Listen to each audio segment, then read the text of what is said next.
अपन तो किसी भी बच्चे को फ़ोन ही कर सकते हैं ना भाई, घर जाके जगा तो नहीं सकते ना, पॉसिबल नहीं है।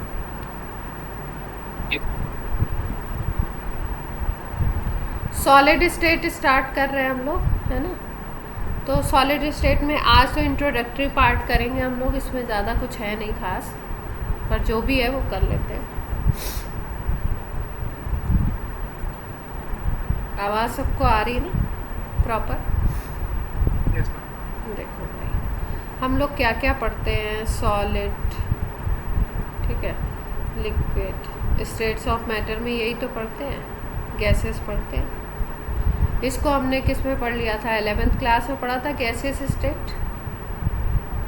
Yes ma'am. लिक्विड स्टेट आप फिज़िक्स में पढ़ोगे, ठीक है, या पढ़ी होगी 11th में, शायद है सिलेबस में। और ये हम लोग किस में पढ़ने जा रहे हैं, लिक्विड स्टेट पढ़ चुके हैं आप लोग 11th फिजिक्स? फ्लूइड्स में पढ़ा। हाँ, फ्लूइड्स में पढ़ा होगा ना। उसमें क्या क्या पढ़ा आपने, क्या क्या प्रॉपर्टीज़ पढ़ी लिक्विड की डिटेल में? हाँ, उसमें तो प्रेशर और अच्छा, वो सब नहीं पढ़ा अभी आपने, सरफेस टेंशन और विस्कोसिटी? हाँ, वो सब कुछ किया गया था। हाँ, ये सब तो प्रोमिनेंट प्रॉपर्टीज़ होती है ना, जिसको लिक्विड स्टेट में हम पढ़ते हैं। तो हम लोग यहाँ पे क्या करने वाले हैं, सॉलिड स्टेट पढ़ने वाले हैं। और सॉलिड स्टेट, सॉलिड्स में भी स्पेशली हमें जो ज़्यादा लेना देना है, 2 टाइप्स के सॉलिड्स हैं आपके, क्रिस्टलाइन और एमॉर्फस। उसमें हम जो डिटेल स्टडी करेंगे वो क्रिस्टलाइन की करेंगे, ठीक है, जो क्रिस्टल फॉर्म में होते हैं उसकी हम बात करेंगे। उसके बारे में उसकी क्या क्या चीज़ें हैं उसमें पहले थोड़ा सा मैं आपको बता देती हूँ। जैसे हम पहले पढ़ने वाले हैं कि सॉलिड्स कितने टाइप्स के हैं, ठीक, और इन सॉलिड्स में क्या स्पेशल प्रॉपर्टीज़ होती हैं, इनका जो टाइप्स है वो आपका कैसा अरेंजमेंट है उनके एटम्स का, उनके मॉलिक्यूल्स का या उनके आयंस का, ठीक है, या कहीं पे अगर पॉजिटिव आयन से बन रहा है तो उसका, तो उनका कैसा अरेंजमेंट है, वो ऑर्डर्ड है, वो डिसऑर्डर्ड है, उसकी बेसिस पे क्लासिफिकेशन होता है। फिर उसके बाद दूसरा क्लासिफिकेशन जो हम पढ़ने वाले हैं वो हम पढ़ने वाले हैं कि उसके जो कंस्टिट्यूएंट पार्टिकल्स हैं जिनसे वो बना हुआ है, वो आयंस हैं या वो मॉलिक्यूल्स हैं, तो उनकी बेसिस पे उसमें कोवेलेंट बॉन्ड है, उसमें कैसा आपका इंटरमॉलिक्यूलर फोर्स ऑफ अट्रैक्शन है, वो चीज़ों के बारे में डिस्कस करें। उसके बाद हमारा जो मेजर पार्ट है वो है क्रिस्टल सिस्टम।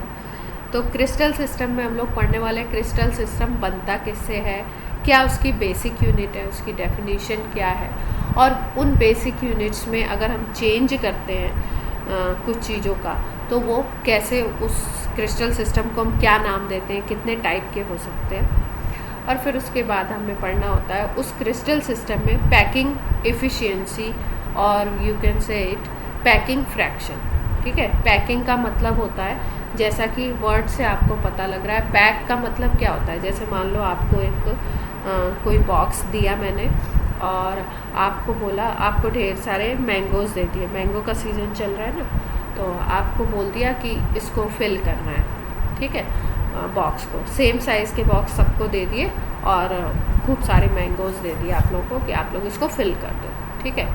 तो कोई बच्चा ऐसा होगा जो उसको ऐसा फिल कर देगा कि मतलब उसमें कहीं से भी एक पीस भी नहीं रख सकते हम मैंगो का, ठीक है, मैंगो तो छोड़ो। कुछ बच्चे ऐसे होंगे जो रैंडम ऐसे ही रख देंगे, तो उसमें बीच बीच में खाली स्पेस होगा, ठीक है।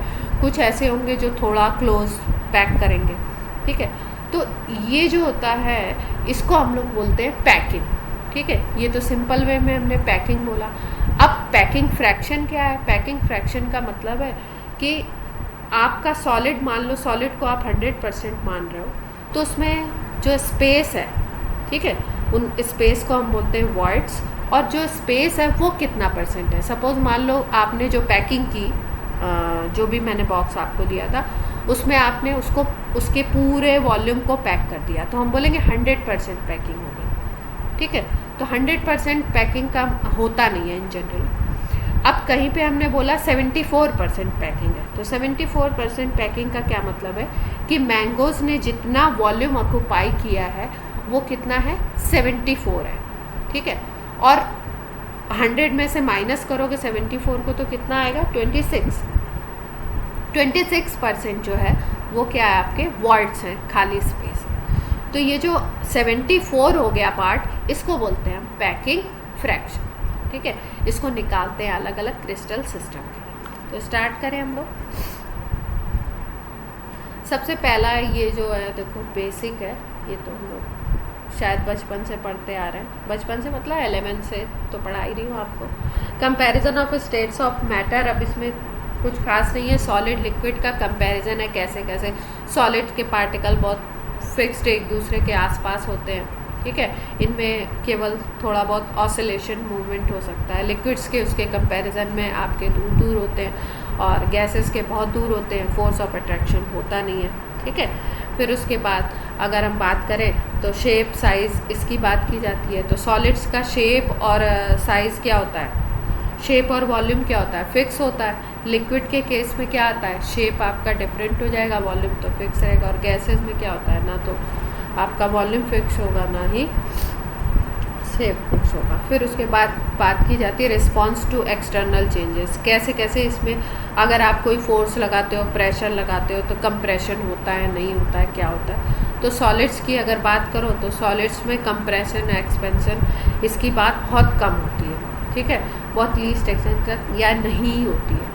लिक्विड्स में थोड़ा बहुत होता है कंप्रेशन और एक्सपेंशन। और आपकी गैसेस की अगर बात करें तो इसमें हम लोग कंप्रेशन एक्सपेंशन हम लोग गैसियस स्टेट में पढ़ते ही हैं। थर्मोडायनेमिक्स में हम लोग पढ़ते ही हैं, किसी गैस को कंप्रेस किया गया, किसी को, जब हम लोग बात करते हैं वी फाइनल वी इनिशियल की। फिर उसके बाद अगर हम बात करें सॉलिड और गैस का जो फॉर्मेशन होता है वो फोर्स ऑफ अट्रैक्शन की बेसिस पे कैसे होता है, तो इसमें अगर बात की जाए तो दो तरीके की चीज़ें काम करती हैं। ठीक है, अब वो उन दो चीज़ों के काम करने में क्या क्या काम करता है, एक तो होगी टेंडेंसी, जो मॉलिक्यूल्स को, जो एटम्स को, जो पार्टिकल्स को एक दूसरे से दूर करें। ठीक है, उसको हम बोलते हैं एस्केप टेंडेंसी और एस्केपिंग टेंडेंसी।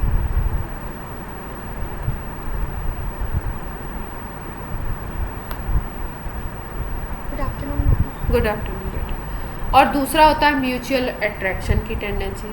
ठीक है, तो अगर हम सॉलिड की बात करते हैं तो सॉलिड में अट्रैक्शन बहुत ज़्यादा होता है एस्केपिंग टेंडेंसी की कंपैरिजन में। ठीक है, एक दूसरे से इतने फोर्स ऑफ अट्रैक्शन इतना ज़्यादा है कि उनमें एक दूसरे को छोड़ के जाने की टेंडेंसी नहीं है। लिक्विड्स में क्या होता है, एस्केपिंग टेंडेंसी सॉलिड्स के कंपैरिजन में तो ज़्यादा होगी, लेकिन अट्रैक्शन भी होता है, कुछ अमाउंट तक आपका अट्रैक्शन भी होता है, लिमिटेड इसीलिए वर्ड यूज़ किया गया। ठीक है, और गैसेस में क्या होता है, एस्केपिंग टेंडेंसी बहुत ज़्यादा होती है और अट्रैक्शन उसके कंपैरिजन में क्या होता है, कम होता है। ठीक है, इसी बेसिस पे लिक्विड, गैस और आपके सॉलिड डिफाइन किए जाते हैं, बनाए जाते हैं, बताए जाते हैं। क्लियर है इतनी बात, कुछ खास इसमें है नहीं। ठीक है, अब सॉलिड कोई भी बन रहा है, ठीक है, तो अगर हम बात करें कि उसको क्लासीफाई करें उसके कंस्टिट्यूएंट पार्टिकल्स की बेसिस पे,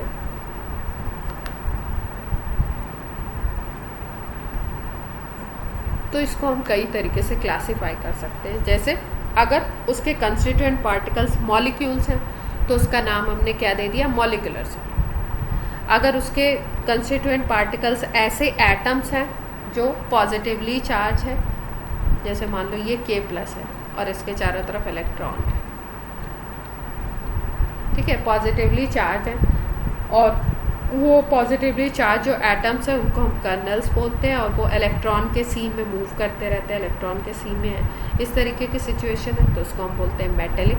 ठीक है, अब ये मेटेलिक है, पॉजिटिव चार्ज है और इलेक्ट्रॉन है, तो क्या होगा, इनके बीच अट्रैक्शन फोर्स लगेगा।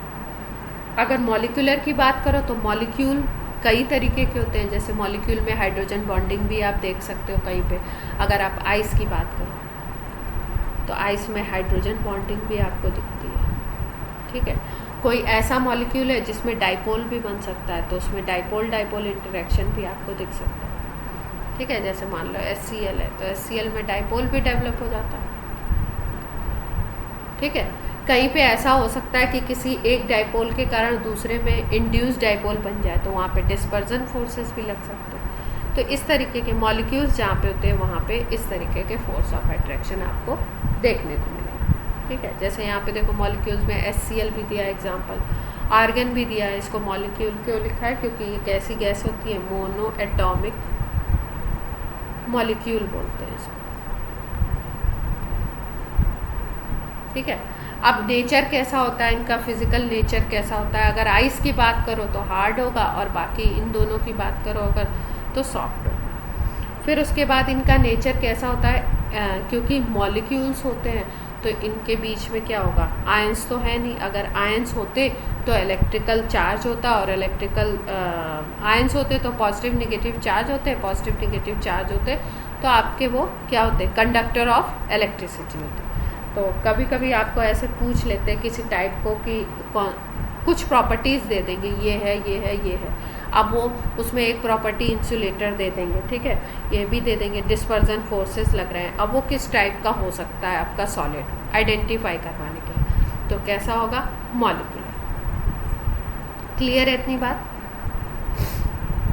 आर्गन तो सिंगल एटम हुआ ना, तो उसको मॉलिक्यूल भी तो लिखते हैं। पर ये इसको मॉलिक्यूल बोलते हैं, मोनो एटॉमिक मॉलिक्यूल। ओके, ठीक है, फिर उसके बाद बात करें मेटेलिक की, तो मेटेलिक क्या होगा, मेटेलिक में जैसा कि मैंने आपको बताया कर्नल्स होंगे और इलेक्ट्रॉन होंगे, तो यहाँ पे दोनों ही चार्ज कैरिंग है, तो ये कैसा होता है, कंडक्टर। ठीक है, जैसे सिल्वर, कॉपर, मैग्नीशियम। ये आपके ज़्यादा उसमें एग्जाम्पल वगैरह का तो इतना वो नहीं होता, लेकिन 12th क्लास में आपसे एग्जाम्पल पूछ लेते हैं, तो इसलिए आपको एग्जाम्पल्स भी याद रखें। उसके बाद एक टाइप है आपका आयनिक सॉलिड, इसके कंस्टिट्यूएंट पार्टिकल्स होंगे आयंस। अब आयंस हैं तो इसमें कुलाम्बिक फोर्स लगेगा। कुलाम्बिक फोर्स का फॉर्मूला मालूम है आपको क्या होता है?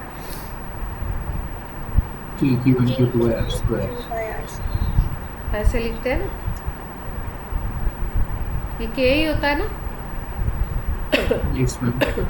तो इसमें कैसा फोर्स लगेगा, कुलाम्बिक फोर्स लगेगा। अब आयनिक सॉलिड्स की अगर हम बात करें तो जैसे एग्जांपल में NaCl हो गया आपका, Mg हो गया, KCl, BSCl2, ये हो गया आपके, BSCl2 नहीं होगा, CSCl2। हार्ड होते हैं, ब्रिटल भी होते हैं, और ये कैसे होते हैं, इंसुलेटर। अब देखो जैसे यहाँ पे बात करी जा रही, आयंस लिखा हुआ है कंस्टिट्यूएंट पार्टिकल, फिर भी यहाँ पे क्या लिखा है, इंसुलेटर, क्योंकि हम बात कर रहे हैं सॉलिड स्टेट की। किसकी बात कर रहे हैं, सॉलिड स्टेट की। तो ये जो आयनिक क्रिस्टल होगा ना, ये सॉलिड स्टेट में इंसुलेटर ही होगा। ठीक है, जैसे हम लोग को NaCl का अगर क्रिस्टल मिल गया, उसमें आप इलेक्ट्रिसिटी फ्लो करवाना चाहो तो इलेक्ट्रिसिटी फ्लो नहीं होगी। ठीक है, सॉल्ट का अगर आप क्रिस्टल ले लेते हो, आप क्या करते हो, दो तरीके से इलेक्ट्रिसिटी अगर इसको फ्लो कराना है, इसको क्या बनाना है, कंडक्टर बनाना है, तो आप कैसे बनाते हो, या तो इसका सॉल्यूशन बना देते हो, तो सॉल्यूशन जैसे ही बनाते हो ये ब्रेक हो जाता है अपने आयंस में। ठीक है, और या तो इसको क्या करते हो, मेल्ट करते हो, मोल्टेन स्टेट में लाते हो।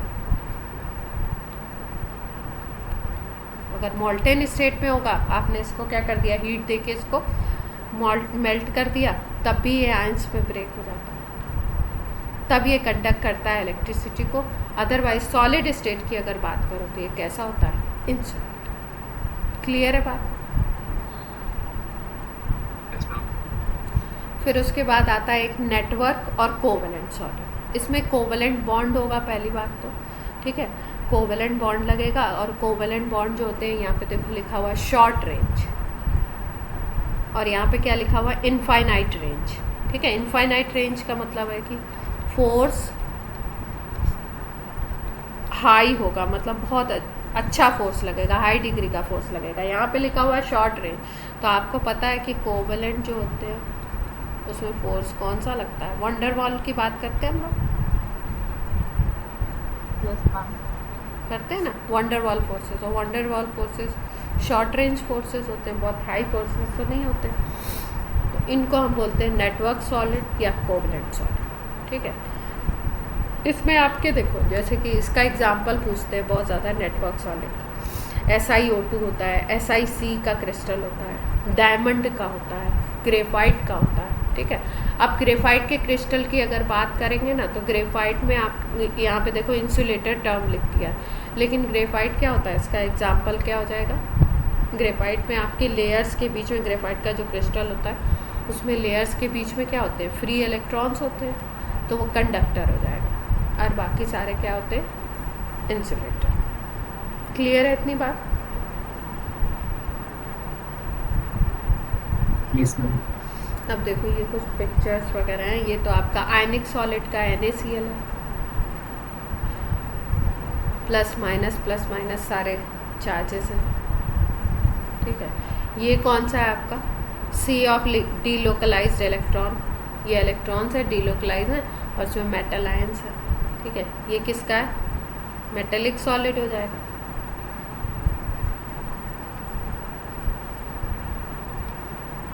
और ये देखो ये SiO2 का, SI ये बीच में दिखाए गए हैं, और ये रेड वाले जो हैं ये O2 OO। ठीक है, सिलिका।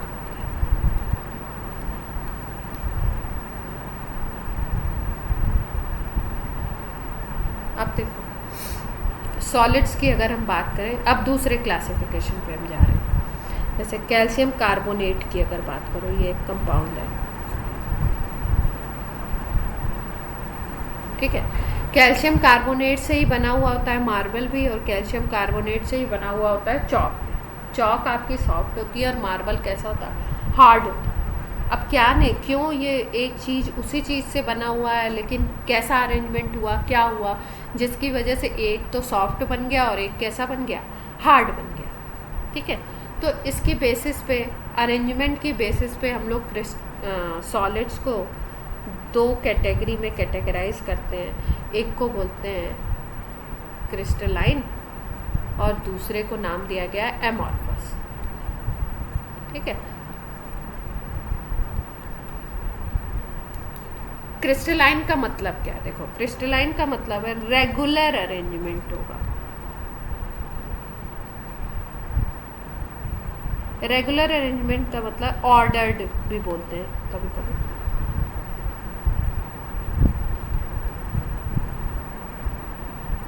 ठीक है, जैसे मान लो क्लास में स्टूडेंट्स को बैठाया जा रहा है और सिटिंग अरेंजमेंट में ऐसे बैठाया गया, एग्ज़ाम हो रहा है। ठीक है, एग्ज़ाम में ऐसे बैठाया गया, एक 11th क्लास का, फिर 12th का, फिर 11th का, फिर 12th का, ऐसे करके बैठा है।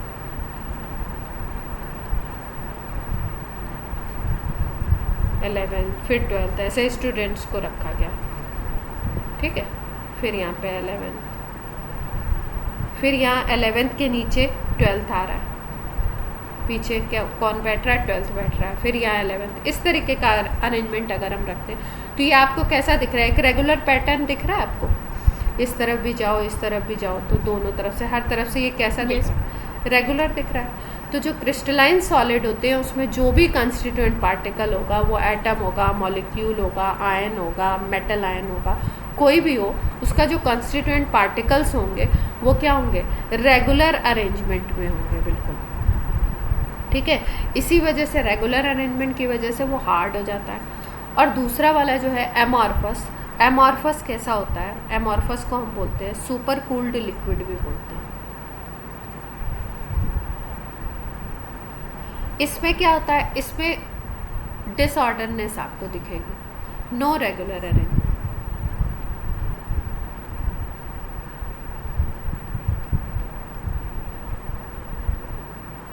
ठीक है, अब इसको इरेगुलर करना हो, कहीं 11th बैठा दो, फिर 2 12th के बैठा दो, फिर एक 11th बैठा दो, फिर 2 11th बैठा दो, ऐसे करके आप क्या कर सकते हो, डिसऑर्डरनेस बना सकते हो। क्लियर है इतनी बात। Yes ma'am.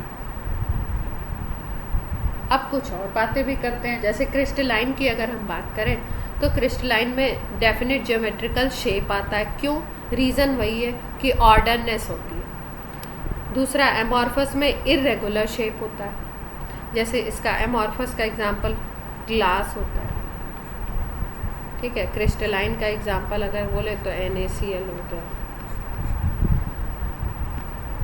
फिर उसके बाद इनके फ्लैट, अगर क्रिस्टलाइन है कोई,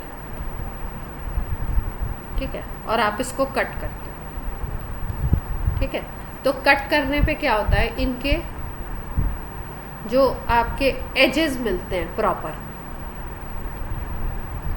प्रॉपर एजेस फॉर्म, एजेस जानते हैं ना।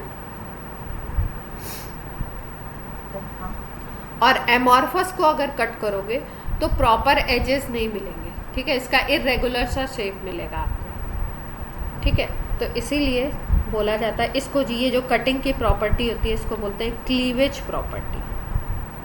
कभी कभी पूछते हैं कि क्लीवेज प्रॉपर्टी किस में होती है, क्रिस्टलाइन में होती है या एमॉर्फस में होती है। एमॉर्फस में नहीं होती है, किस में होती है, क्रिस्टलाइन। क्यों? क्योंकि जब आप उसको कट करोगे तो प्रॉपर एक शेप मिलेगा, और इसमें एमॉर्फस को अगर आप कट करोगे तो प्रॉपर शेप आपको नहीं मिलेगा, ठीक है। क्रिस्टलाइन को इसीलिए हम लोग ट्रू सॉलिड्स भी बोलते हैं, और एमॉर्फस को हम लोग स्यूडो सॉलिड भी बोलते हैं, या भी एक वर्ड मैंने आपको बताया सुपर कूल्ड लिक्विड भी बोलते हैं। लॉन्ग रेंज ऑर्डर और शॉर्ट रेंज ऑर्डर, ये तो बात हो गई पहले ही।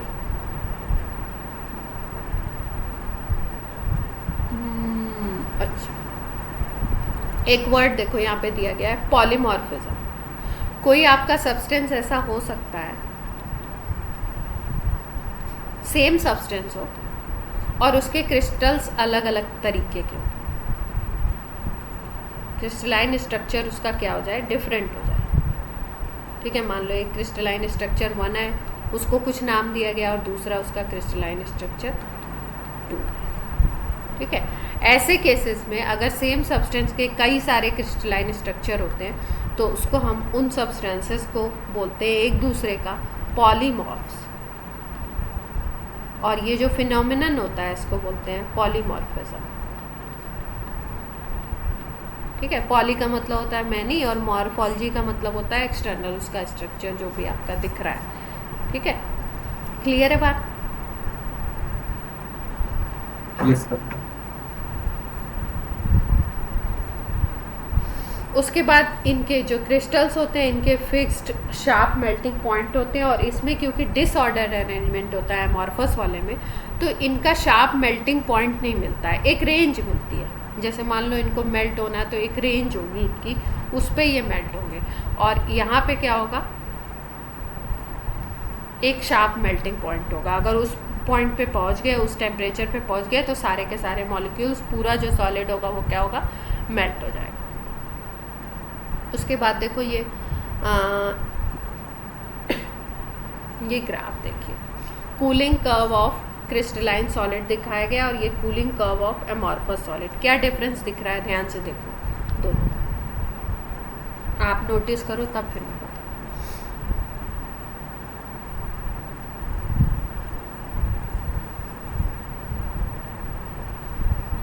मैम इसमें liquid to solid transition constant है, और इसमें वेरिएबल।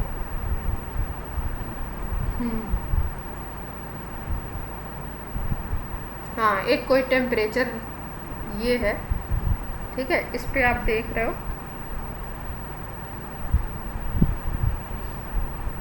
क्रिस्टलाइन वाले में ये टेम्परेचर है, प्रॉक्सी सेम हो गया है, ठीक है, जिस पे क्या हो रहा है, ट्रांजिशन हो रहा है। तो आपको पता है जब हम लोग बात करते हैं लेटेंट हीट की बात करते हैं,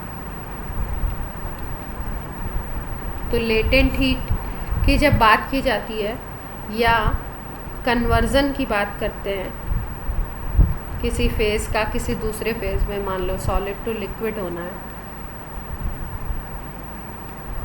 ठीक है, तो क्या होता है कि आपका या लिक्विड टू सॉलिड होना है, कोई भी कन्वर्जन हो रहा हो, तो इस कन्वर्जन में हम क्या देखते हैं, कांस्टेंट टेम्परेचर होता है, ठीक है। लेकिन ये जो बात है कांस्टेंट टेम्परेचर वाली, वो किसके लिए है, अगर वो सॉलिड कैसा है, क्रिस्टलाइन। लेकिन अगर एमॉर्फस है तो आप देखो यहाँ पे टेम्परेचर का वेरिएशन ये दिख रहा है आपको? ठीक है। और ये ग्राफ तो सेम है, लिक्विड पार्ट दिखाया गया है, यहाँ पे सॉलिड पार्ट दिखाया गया। और एक और चीज़ देखते हैं, देखो जब कूल करते हैं इसको क्रिस्टलाइन सॉलिड को, ठीक है, और सॉरी जब क्रिस्टलाइन सॉलिड को बनाना है, लिक्विड से हम बना रहे हैं, ठीक है, तो यहाँ पे देखो, अगर इसको देखो और इसको देखो, तो यहाँ पे क्या आप देख रहे हो, यहाँ पे किस तरीके का आपको चेंज दिख रहा है?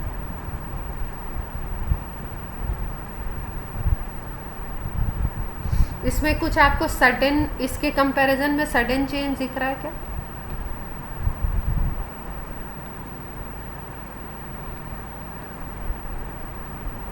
Yes, ma'am.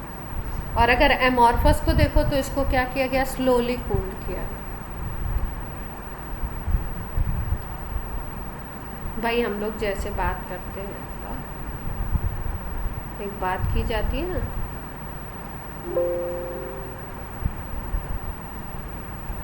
फेज कन्वर्जन में हम लोगों ने एक वाली बात करी थी,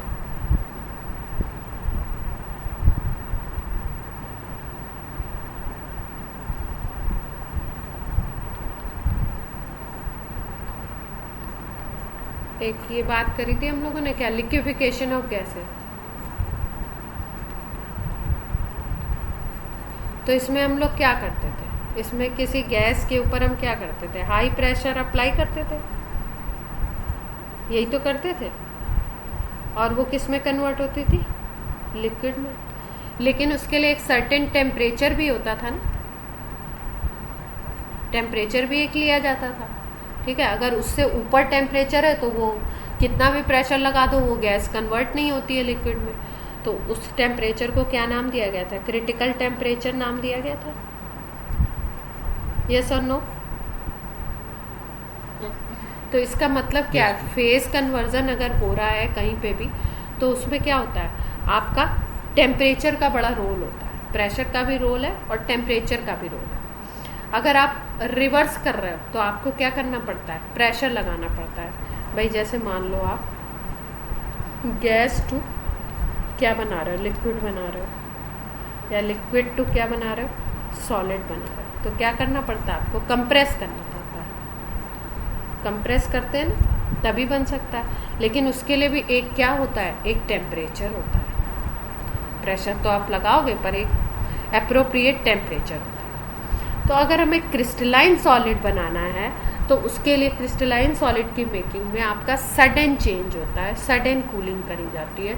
लेकिन अगर हमें एमॉर्फस बनाना है तो इसमें क्या होता है? स्लोली कूलिंग करी जाती है। यही शो कर रहा है और कुछ नहीं शो कर रहा है ग्राफ, ठीक है। दोनों में आपके ट्रांजिशन मिल रहा है, लिक्विड टू सॉलिड वाला इसमें भी मिल रही है, इसमें भी यहाँ पे ऊपर वाला ये जो फेज दिखा रहा है लिक्विड को दिखा रहा है, यहाँ पे सॉलिड केवल है, यहाँ पे लिक्विड सॉलिड दोनों। क्लियर हो गई बात?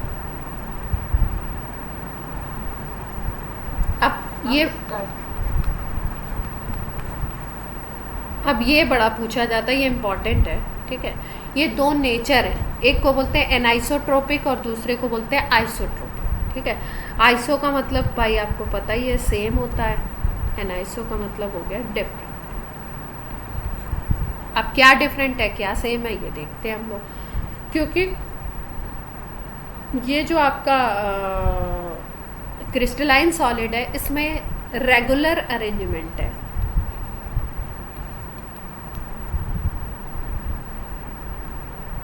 तो ऐसा देखा गया है कि किसी अगर प्रॉपर्टी को आप अलग अलग डायरेक्शन के अलोंग मेजर करते हैं,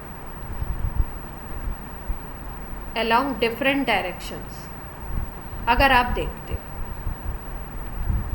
ठीक है, तो ये फिज़िकल प्रॉपर्टीज़ जो हैं इनकी वैल्यू अलग अलग आती है। जैसे रिफ्रैक्टिव इंडेक्स को अगर आप कैलकुलेट करने लगे अलग अलग डायरेक्शन में, तो इसमें रिफ्रैक्टिव इंडेक्स की वैल्यू अलग अलग आती है। लेकिन अगर हमने इसको एमॉर्फस में देखा तो उसी रिफ्रैक्टिव इंडेक्स को अगर हम कैलकुलेट करें तो अप्रॉक्सीमेटली वो रिफ्रैक्टिव इंडेक्स किसी भी डायरेक्शन से देखो वो सेम होता है, ठीक है।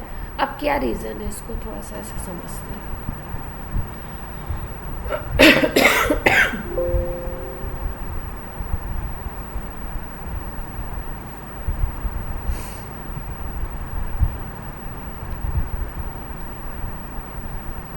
देखो जैसे मान लो कि हमने बोला ये क्रिस्टल सिस्टम है,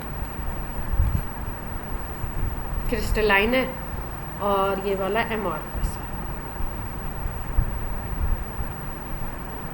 ठीक है, अब इसमें मान लो कोई ए पार्टिकल है, ऐसे रेगुलर लगे हुए ए ए ए। ठीक है, फिर यहाँ पे ए लगा, ये ए की लाइन है। ठीक है, अब इसके बीच में मान लो यहाँ पे बी है, इक्व स्पेस है, सब कुछ रेगुलर है, बिल्कुल ऐसे ही ए है, यहाँ पे बी की लेयर है। ये रेगुलर अरेंजमेंट दिख रहा है आपको? ठीक है, क्रिस्टल है, ये बी की लेयर है, ये ए की लेयर है, एकदम ऐसे ही ए बी ऐसे करके लगे हुए। अब अगर आप देखो किसी भी प्रॉपर्टी को, जैसे रिफ्रैक्टिव इंडेक्स, मान लो आप केवल इस डायरेक्शन में देखते हो, केवल ये एक पर्टिकुलर ये डायरेक्शन आप देखते हो, तो यहाँ पे देखो ए आपको दिखाई दे रहा है, यहाँ पे आपको क्या दिख रहा है? बी दिख रहा है केवल। ठीक है, अगर इस तरीके से इधर की डायरेक्शन ले लो ये वाली, तो यहाँ पे भी ए दिख रहा है। ये वाली डायरेक्शन अगर ले लो तो यहाँ पे भी बी दिख रहा है, देख पा रहे हो? ऐसे ही रेगुलर और भी होगा। ठीक है, ऐसे देखो अगर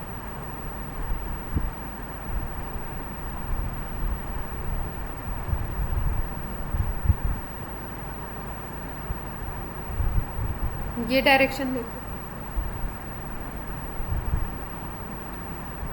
यहाँ पे तो देखो।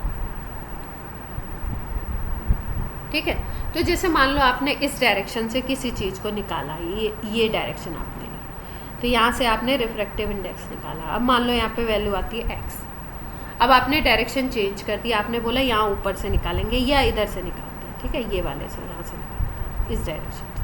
तो अब यहाँ पे तो देखो आपका यहाँ पे तो a था, यहाँ पे क्या दिख रहा है आपको? बी के रेगुलर दिखेंगे, तो यहाँ पे रिफ्रैक्टिव इंडेक्स निकाल के देखते हो तो देखते हो यहाँ पे वैल्यू y आ रही है। ठीक है, इस डायरेक्शन में आप जाते हो तो इस डायरेक्शन में अगर देखते हो तो वैल्यू कुछ z आ रही है। ठीक है, यहाँ पे a है, फिर क्या है? b है, फिर क्या है? a है, फिर b है, फिर a है, फिर b है, ऐसे। ठीक है, तो यहाँ ए दिख रहा है, यहाँ बी दिख रहा है, इस तरीके से आते हैं तो बी, इस तरीके से ए, यहाँ पे ए बी, इस तरीके का अरेंजमेंट आपको दिख रहा है। तो इस तरीके का जो स्ट्रक्चर बनता है, उसमें अगर अलग अलग डायरेक्शन से आप किसी फिजिकल क्वांटिटी को कैलकुलेट करने की कोशिश करते हो, तो एक्सपेरिमेंटली ऐसा देखा गया है कि इसकी वैल्यू क्या होती है? चेंज आती है। तो ये जो नेचर होता है इसको बोलते हैं एनाइसोट्रोपी।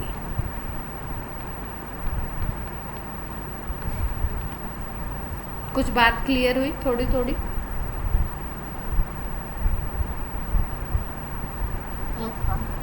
ठीक है, अब एमॉर्फस की अगर बात करें तो एमॉर्फस जो अंकल हैं हमारे या भैया हैं, ये एमॉर्फस में क्या है? एमॉर्फस में अरेंजमेंट जो है वो इर्रेगुलर है। ठीक है, रेगुलरिटी कुछ है ही नहीं। तो जब हम हर तरफ से जाते हैं ना, जैसे मान लो यहाँ पे ए है, फिर ऐसे यहाँ पे बी है, फिर ए बी, कुछ भी अरेंजमेंट है, तो ओवरऑल में किसी भी डायरेक्शन में हम जाते हैं तो क्या होता है? अप्रॉक्स सेम वैल्यू मिलती है, क्योंकि इतना इर्रेगुलर है, इर्रेगुलरिटी इतनी ज़्यादा है कि हर तरफ से वो इर्रेगुलर ही मिलता है, हर डायरेक्शन से। ठीक है, तो वैल्यू भी अप्रॉक्स हमको क्या मिलती है? उस फिजिकल क्वांटिटी की सेम मिलती है।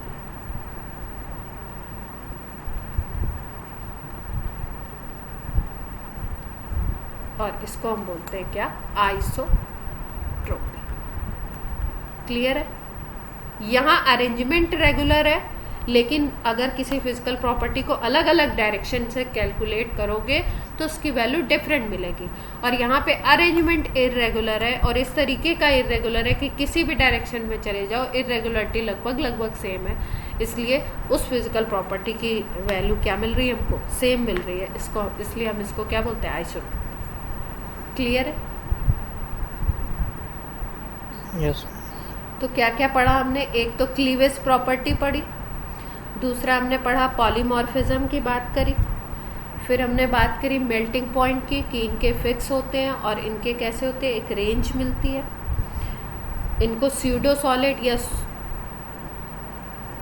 स्यूडो सॉलिड भी बोलते हैं या सुपर कूल्ड लिक्विड भी बोलते हैं। इनको ट्रू सॉलिड्स इन्हीं को बोलते हैं, ठीक है, क्योंकि सॉलिड की जो बात की जाती है तो सबसे पहले यही बोलते हैं ना कि पार्टिकल्स जो होते हैं, मॉलिक्यूल्स जो होते हैं वो बिल्कुल पास और पैक्ड होते हैं अच्छे तरीके से।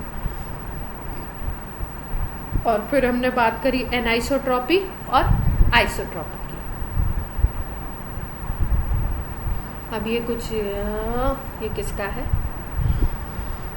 एमॉर्फस की प्रॉपर्टीज़ हैं, सब पढ़ चुके हैं आप।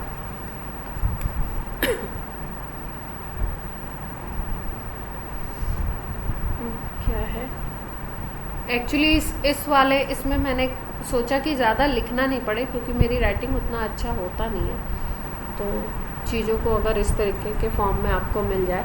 अब एग्जांपल्स पूछे जाते हैं आपके 12th क्लास में, उसमें तो नहीं, तो आप कुछ एग्जांपल्स याद रखेंगे। जैसे ये सारे कंपाउंड दे रखे हैं और आपका एमॉर्फस पूछा है, पॉलीयूरिथेन होता है, टेफ्लॉन होता है, सेलोफेन होता है, पीवीसी होता है, ठीक है, पॉलीविनाइल क्लोराइड, फाइबर ग्लास होता है आपका। क्रिस्टलाइन सॉलिड में अगर बात करें तो आपका NaCl का क्रिस्टल होता है, बेंजोइक एसिड है, पोटेशियम नाइट्रेट है, कॉपर। मेटेलिक क्रिस्टल्स ज़्यादातर कैसे होंगे आपके मेटेलिक क्रिस्टल, मेटल्स के जितने क्रिस्टल्स होंगे वो क्रिस्टलाइन होंगे, ठीक है। इसके बाद ये कोई क्वेश्चन है, ये क्वेश्चन ही है sir. Why is glass considered as super cooled liquid? Super cooled liquid क्यों कहते हैं, ठीक है। और इसमें एक फ्लोइंग टेंडेंसी भी होती है। जैसे अगर आप पुराने बिल्डिंग्स के ग्लास विंडोज़ को देखो तो आप ऐसा देखोगे, बहुत पुराना जो होगा, मान लो कोई 100 साल पुराना है, ऐसे एकदम नहीं कि 5 साल पहले हमारी खिड़की में लगा था उसको हम देखने लगे, उसमें नहीं पता लगेगा। लिक्विड्स में कौन सी प्रॉपर्टी होती है? फ्लूइडिटी की प्रॉपर्टी होती है, फ्लो करते हैं, ठीक है।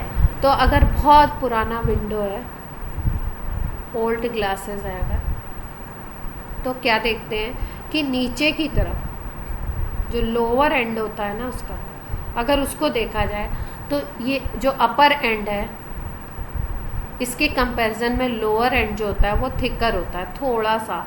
ऐसा नहीं कि कोई 10 सेंटीमीटर से 50 सेंटीमीटर हो जाएगा, कुछ डिफरेंस आता है, ठीक है। लोअर एंड थिकर होता है, क्यों? क्योंकि ग्लास जो होता है वो कैसा होता है, सुपर कूल्ड लिक्विड है, एमॉर्फस है, ठीक है। तो इसमें क्या होता है कि ड्यू टू ग्रेविटी, नीचे की तरफ वेट के कारण इधर के जो पार्टिकल्स होते हैं थोड़ा सा ये फ्लो करता है, ठीक है। तो ये जो फ्लो करता है वैसा नहीं कि पानी की तरह फ्लो करने लगेगा, इसका जो रेट होता है वो बहुत ही कम होता है, लेकिन फिर भी अगर बहुत पुराने आप देखोगे तो नीचे की तरफ फ्लो करके आ जाएगा, इसलिए यहाँ पे थिकनेस बढ़ जाएगी और ऊपर थिकनेस कम। क्लियर है? Yes ma'am. ठीक है। फिर उसके बाद क्या बोल रहे हैं, तो ये भी कोई क्वेश्चन है। Refractive index of solid is observed to have same value along the all direction. तो अगर रिफ्रैक्टिव इंडेक्स आपको दिखाई दे रहा है सारे डायरेक्शन में सेम आ रहा है तो कौन हो सकता है? अमॉर्फस के चांसेस हैं।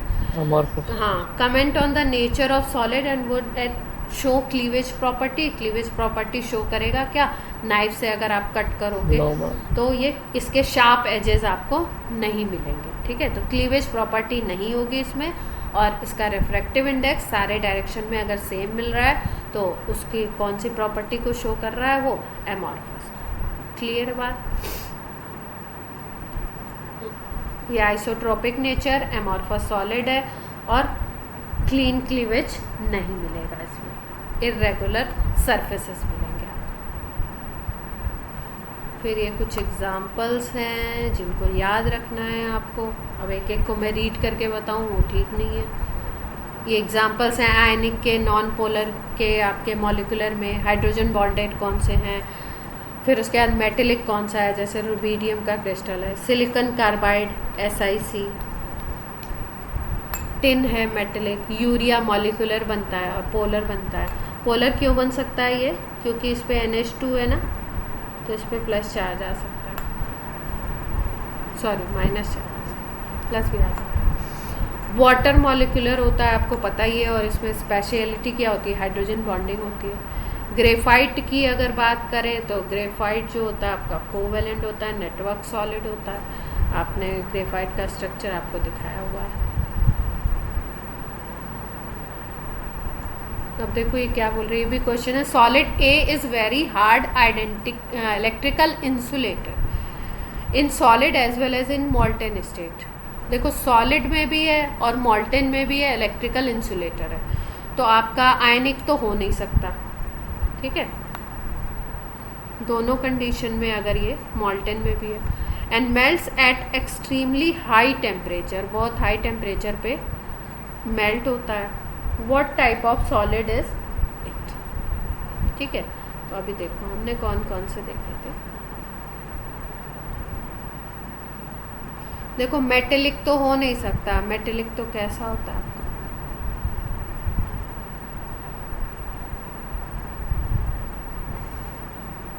मॉलिक्यूलर की अगर बात करो तो मॉलिक्यूलर हो सकता है, इंसुलेटर मिल सकता है आपको। फिर उसके बाद यहाँ पे भी अगर आपका मेटेलिक की बात करो तो मेटेलिक तो कंडक्टर होता है, तो ये ऑप्शन तो अपना खत्म है।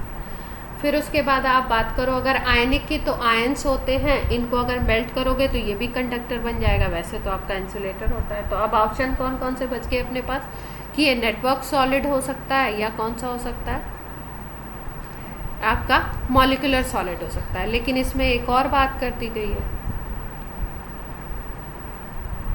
यहाँ पे देखो नेटवर्क सॉलिड का यहाँ पे मेल्टिंग पॉइंट दिया हुआ है, बहुत हाई है, और इनका मेल्टिंग पॉइंट देखो कितना छोटू सा है, काफ़ी कम है, ठीक है। तो मेल्टिंग पॉइंट की भी अगर कंडीशन दे दी है तो कौन से सॉलिड हो गए? ये इनका जो बन रहा है वो कैसा बन रहा है? क्रिस्टल नेटवर्क बना रहा है कोवेलेंट, ठीक है, कोवेलेंट नेटवर्क सॉलिड हो सकते हैं ये। अब इसमें कुछ एग्जांपल दे दिए हैं, SiO2 क्वार्ट्ज सिलिका जिसको बोलते हैं, SiC डायमंड भी दे दिया इसमें। अब देखो सॉलिड की अगर हम बात कर रहे हैं, अब हम क्रिस्टलाइन की बात कर रहे हैं प्योरली, उसकी हमको उसके बारे में ही हमको पढ़ना है। तो ये जो क्रिस्टलाइन क्रिस्टल जो बनता है, वो क्रिस्टल में क्या क्या चीज़ें हैं उनके बारे में हम पढ़ रहे हैं। तो सबसे पहली जो चीज़ है उसको बोलते हैं स्पेस लैटिस, ठीक है। स्पेस लैटिस क्या होता है? पूरा जो क्रिस्टल है वो पूरा हो गया आपका स्पेस लैटिस, ठीक है। जैसे मान लो आप कोई वॉल प्रिपेयर करने चले, ठीक है, तो पहले आप क्या, पहले जो वो होता है जो भी आपका लेबर होगा वो क्या करेगा, पहले एक ब्रिक रखेगा, फिर दूसरा, फिर तीसरा, ऐसे करके ऐसे होता है ना प्रिपरेशन, 1 2 3, और ये सारी ब्रिक्स क्या होती है? आइडेंटिकल होती है,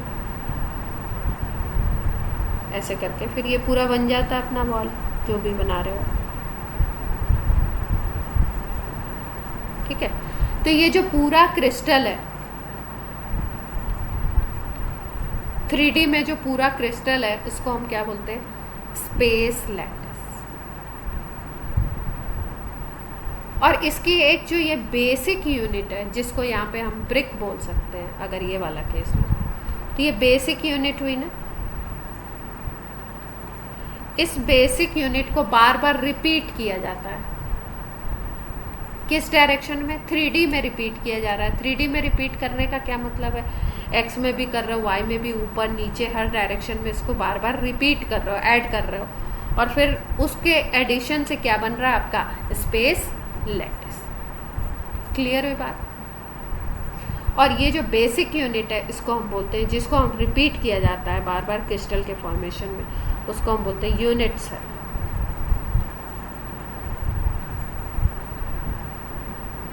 देख पा रहे हैं?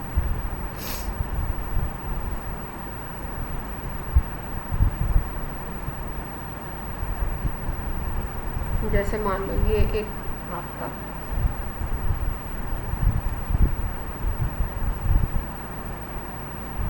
ये आपका एक यूनिट सेल हो गया,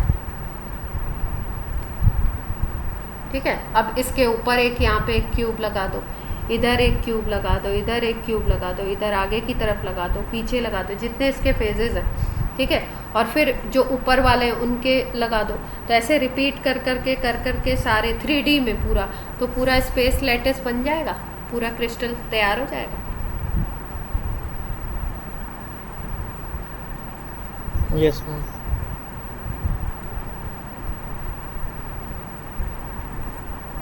ठीक है। तो यूनिट सेल क्या होती है? यूनिट सेल आपका क्रिस्टल लैटिस के बनने में जो बेसिक यूनिट होती है, जो 3D में रिपीट की जाती है बार बार, या ऐसा बनाते नहीं है, ऐसा बनता है, ठीक है। लेकिन हम बोलते हैं 3D में ऐसी बेसिक सेल या ऐसा बेसिक पार्ट किसी क्रिस्टल का जो ऑल डायरेक्शंस में रिपीट होता है, जिसके रिपीट होने से स्पेस लैटिस पूरा तैयार होता है, क्रिस्टल पूरा तैयार होता है, उसको हम बोलते हैं यूनिट सेल।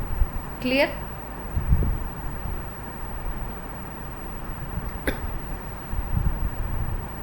अब देखो यहाँ पे जैसे 2D में दिखाया गया है, 2D में दिखाया गया, तो मान लो ये एक स्क्वायर है, ये बार बार इधर इधर इधर, ऊपर भी नीचे भी, हर डायरेक्शन में अगर ये स्क्वायर आपका रिपीट हो रहा है, देख पा रहे हो?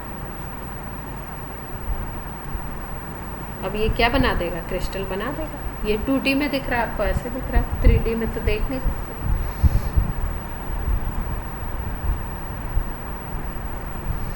अब ये जो यूनिट सेल है, इस पे कुछ बातें हम लोग पढ़ेंगे। इस जैसे ये है, इसको हम लोग क्या बोलते हैं? एज बोलते हैं, ठीक है। और इसकी लेंथ अगर मेज़र करोगे तो उसको बोलते हैं एज लेंथ।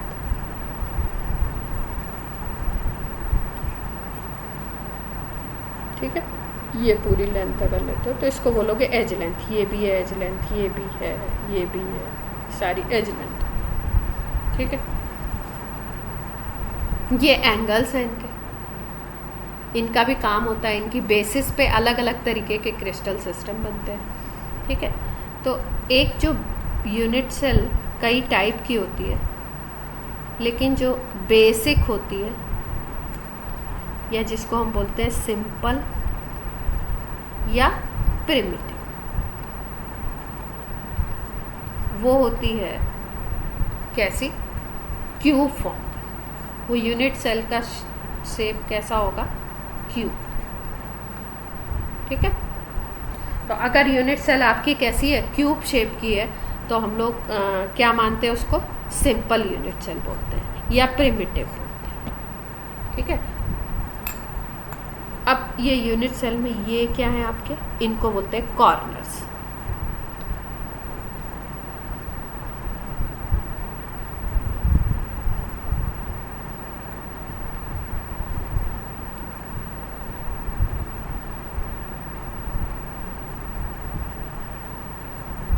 इन सबको क्या बोला हमने? रेड वाले जो हैं, इनको सबको क्या बोला? कॉर्नर्स, ठीक है। कॉर्नर्स भी बोलते हैं, और अगर लैटिस के टर्म्स में हम नाम देंगे तो इसको बोलेंगे लैटिस पॉइंट्स।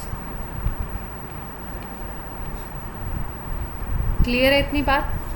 एज क्या है, एज लेंथ क्या है, लैटिस पॉइंट क्या है, ठीक है। और अगर आपका ये क्यूब के फॉर्म में है, और क्यूब के फॉर्म में कॉर्नर्स पे ही, केवल कहाँ पे? कॉर्नर्स पे आपके कंस्टिट्यूएंट पार्टिकल्स हैं।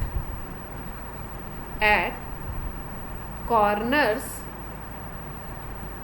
ओनली कंस्टिट्यूएंट पार्टिकल्स, तो उसको हम बोलते हैं सिंपल क्यूबिक SC और प्रिमिटिव यूनिट सेल। क्लियर हो गई बात?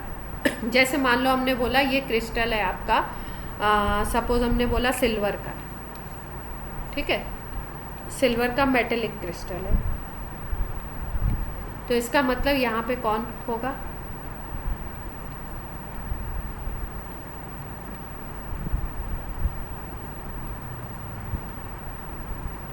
कंस्टिट्यूएंट पार्टिकल्स कौन है उसमें? मेटल का पॉजिटिव, ये तो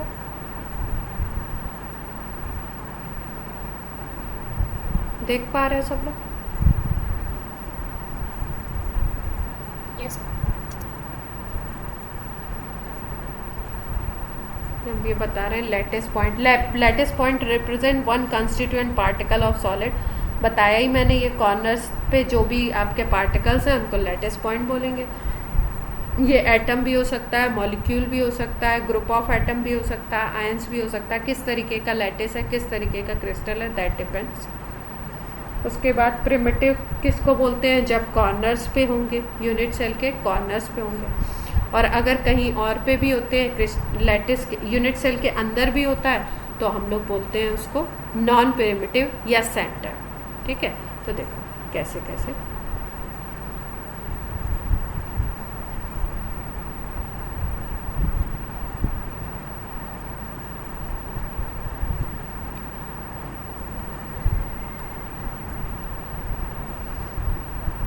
लैटिस पॉइंट कहाँ पे है? यहाँ सारे कॉर्नर्स पे, यूनिट सेल के सारे कॉर्नर्स पे। तो इसको हमने क्या बोल दिया? प्रिमिटिव या सिंपल क्यूबिक भी बोलते हैं। उसके बाद एक अरेंजमेंट ऐसा भी हो सकता है,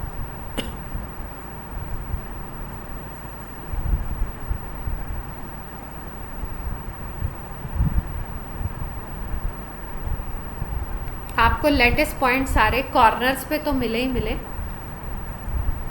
एक बॉडी के, एक पूरे यूनिट सेल के सेंटर में भी हो। ये कॉर्नर्स पे तो है ही है, और एक कहाँ हो? इसके बीच में। ठीक है, पूरी जो यूनिट सेल है इसके बीच में, सेंटर में। ठीक है, तो अगर ऐसे लैटिस पॉइंट आपको कॉर्नर्स पे भी है और कहाँ पे है? सेंटर में भी है एक लैटिस पॉइंट, तो ऐसे को हम बोलते हैं बॉडी सेंटर्ड।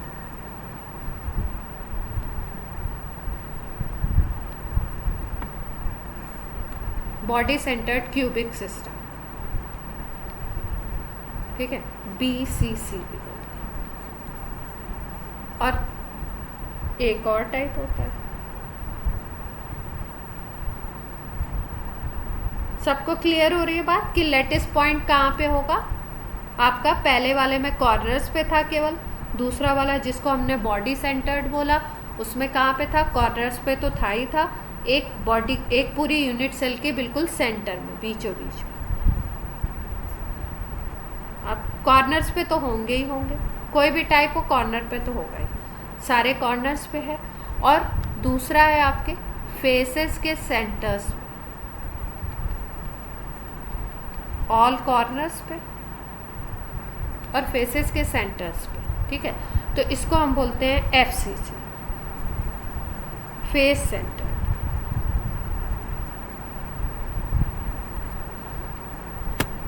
ठीक है, अब कौन से आपके इसमें अगर क्यूब की बात करो तो क्यूब में कितने फेसेस होते हैं?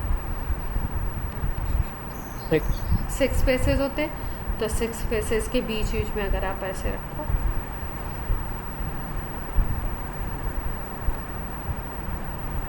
ठीक है, अब एक आपका इधर पीछे वाले पे भी होगा और एक इधर इसके आगे वाले के भी सेंटर पे होगा। तो 3D में तो दिखा नहीं सकते, पर ऐसे। तो आप देख पा रहे हो कितने सारे एक यूनिट सेल में यहाँ पे लैटिस पॉइंट कितने हैं? 1 2 3 4 5 6 7 6 आपके 4 ऊपर 4 नीचे 8 और ये 9 दिख रहा है ना। यहाँ पे कितने थे? 4 + 4 8 ही थे एक यूनिट सेल में। और यहाँ पे अगर देखो तो टोटल कितने हो जाएंगे? काउंट करके बताइए।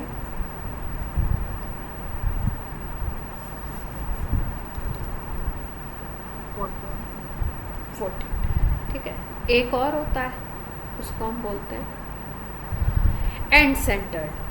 चौथा जो टाइप है वो कौन सा है? And centred. एंड सेंटर्ड में क्या होगा? Lattice point at corners and only at 2 opposite faces. ठीक है, तो कॉर्नर्स पे तो होगा ही होगा, कोई भी 2 अपोजिट फेसेस ले लो, ये ले लो या ये ले लो, कोई भी ऐसे 2 अपोजिट फेसेस ले लो, उनके भी सेंटर में होगा। यहाँ पे देखो, देख पा रहे हो? एक ऊपर दिखाया गया, एक नीचे वाले पे, एक ये नीचे वाले पे और एक ये ऊपर पे, उसके सेंटर। क्लियर?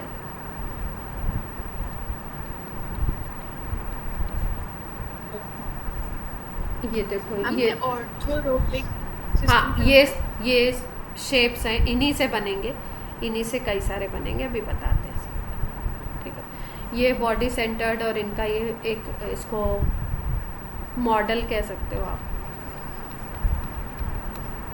ठीक है, ऐसे बॉल्स के थ्रू ऐसे दिखाया गया। सिंपल क्यूबिक में कहाँ पे है, सारे कॉर्नर्स पे 4 बॉल्स आपको दिख रही हैं, 4 नीचे दिखते हैं। यहाँ पे बॉडी सेंटर्ड में देखो एक सेंटर में भी होगा, यहाँ दिखाया नहीं किया इस तरीके से। और ये फेस सेंटर्ड है, सारे फेस के सेंटर पे। फिर ये सिंपल क्यूबिक वही रिप्रेजेंटेशन है।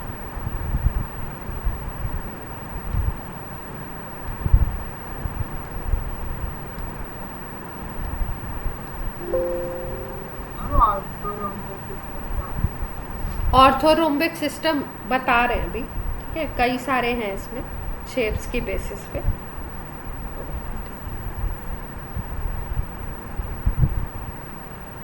तो आज के इस क्लास का जो भी बेसिक चीज़ें थी ये सारी क्लियर हो गई आपको?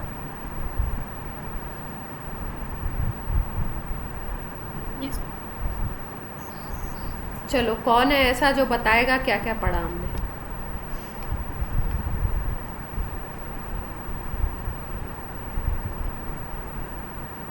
मैम पहले प्रॉपर्टीज पढ़ ली थी सॉलिड लिक्विड गैस की। मैम Types फिर हमने मैम वो पढ़ लिया क्रिस्टलाइन और अमॉर्फस में डिफरेंस। हमने 4 टाइप्स पढ़ लिए सॉलिड्स के, metallic solids, molecular solids, covalent solids और आयनिक सॉलिड्स। ये और ये उनके क्लासिफ properties पढ़ ये ली। क्लासिफिकेशन जो कोवेलेंट आयनिक ये सब था, ये किसकी बेसिस पे था? क्या बेस था इसका? कंस्टिट्यूएंट पार्टिकल्स कौन से हैं उनकी बेसिस पे नेम दिया गया था ना, कोवेलेंट, आयनिक। Yes. ठीक है, और जो एमॉर्फस और क्रिस्टलाइन था वो क्या किसकी बेसिस पे था? वो था आपका अरेंजमेंट कैसा है particle। अरेंजमेंट। ठीक है, फिर क्या बात करी हमने उसके बाद? एमॉर्फस और क्रिस्टलाइन में क्या क्या डिफरेंशिएट किया? मैम अमॉर्फस में रेगुलर उसकी अरेंजमेंट होती है और उसमें क्रिस्टलाइन में रेगुलर अरेंजमेंट होती है। क्लीवेज प्रॉपर्टी शो करता है, अमॉर्फस क्लीवेज प्रॉपर्टी शो नहीं करता। अच्छा, क्लीवेज और प्रॉपर्टी का क्या मतलब बताया था? मैम जब क्रिस्टलाइन सॉलिड को कट करता है तो शार्प एकदम वो एज शार्प हाँ, एज एजेस मिलेंगे, एक प्रॉपर शेप मिलेगा आपको। ठीक है, लेकिन एमॉर्फस में ऐसा कोई शेप नहीं मिलेगा। ठीक है, और पॉलीमॉर्फिज्म बताया था एक, वो क्या था?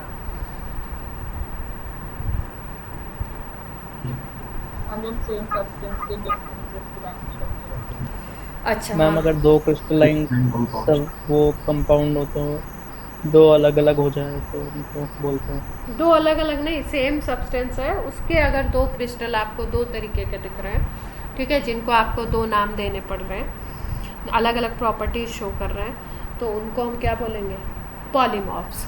और ये फिनोमिनन क्या था? पॉलीमॉर्फिज्म। ठीक है, मेल्टिंग पॉइंट की बात करी गई थी कि भाई क्रिस्टलाइन वाले का शार्प होता है लेकिन एमॉर्फस वाले की एक रेंज होती है। फिर आइसोट्रोपी और एनाइसोट्रोपी की बात करी थी। क्या बात करी थी आयुष? आइसोट्रोपी एनाइसोट्रोपी। मैम इनके अंदर डिफरेंट होती थी रिफ्रैक्टिव इंडेक्स की वैल्यूज, इलेक्ट्रिकल कंडक्टेंस की वैल्यूज। और आइसोट्रोपी के अंदर मतलब कि हर डायरेक्शन के अंदर ये सेम ही वैल्यूज देते हैं। क्योंकि इतना इरेगुलर होता है कि इरेगुलरिटी भी सेम होती है हर डायरेक्शन। ठीक है,